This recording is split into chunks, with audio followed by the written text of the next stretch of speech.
Halo semuanya, selamat datang kembali di channel Guru Siswa. Pada kesempatan kali ini, kita akan belajar di tema 1, subtema 1, dan pembelajaran 1. Baiklah, langsung kita mulai saja ya pembelajarannya.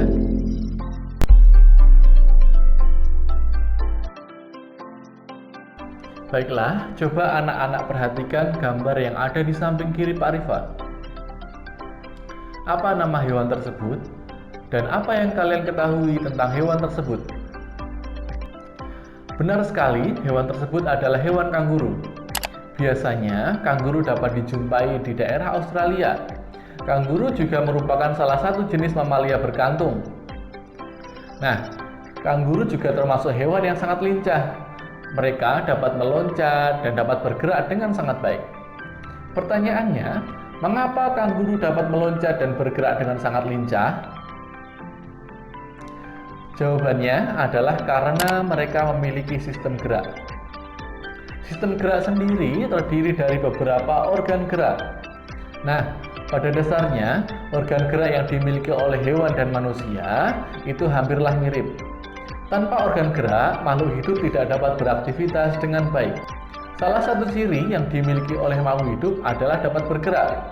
Bergerak sendiri memiliki definisi, yaitu berpindah posisi dari suatu tempat ke tempat yang lain, baik itu keseluruhan tubuh atau sebagian dari tubuh.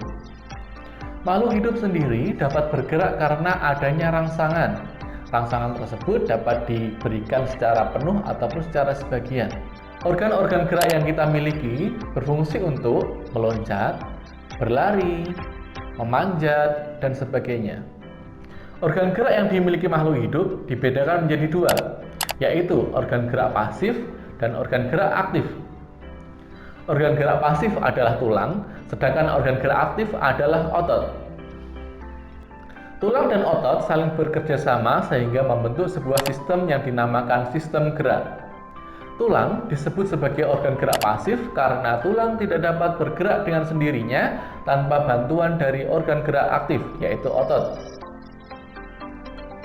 Otot disebut organ gerak aktif karena di dalam otot memiliki senyawa kimia yang dapat membuatnya bergerak. Otot menempel pada tulang, sehingga ketika otot bergerak maka tulang juga ikut bergerak. Nah, dengan sistem gerak tersebut maka tubuh kita dapat kita gerakan. Mari kita simak video yang akan Pak Rifa putarkan berikut ini. Dalam video tersebut terdapat gambar anatomi tubuh manusia yang tersusun dari tulang dan otot. Nah, ketika otot bergerak, maka tulang juga akan ikut bergerak. Begitulah sistem gerak yang kita miliki. Nah, sekarang sudah paham kan apa yang dimaksud dengan sistem gerak dan apa saja organ-organ gerak yang kita miliki.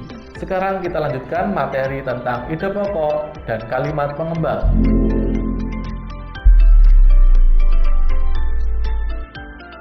Ide pokok adalah gagasan yang menjadi dasar dalam sebuah paragraf yang disajikan dalam kalimat utama. Selain ide pokok, ada juga kalimat pengembang. Apa itu kalimat pengembang? Kalimat pengembang adalah rincian informasi yang mendukung ide pokok. Nah, jadi sekarang anak-anakku, di sini kalian diharapkan dapat menemukan ide pokok dalam sebuah paragraf dan juga dapat mengembangkan ide pokok menjadi sebuah paragraf. 5 langkah menemukan ide pokok. Yang pertama, bacalah seluruh paragraf dengan cermat. Yang kedua, cermati kalimat pertama hingga akhir.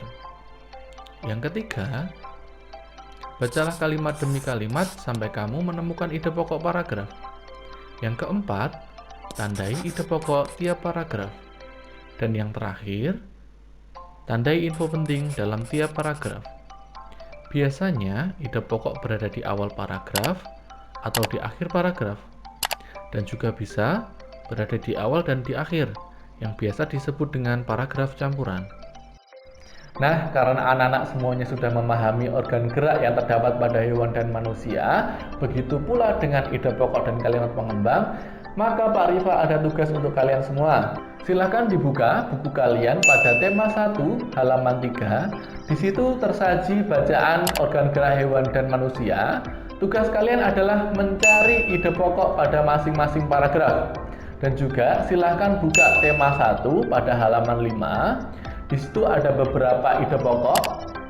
Dan tugas kalian adalah mengembangkan ide pokok tersebut menjadi sebuah kalimat pengembang.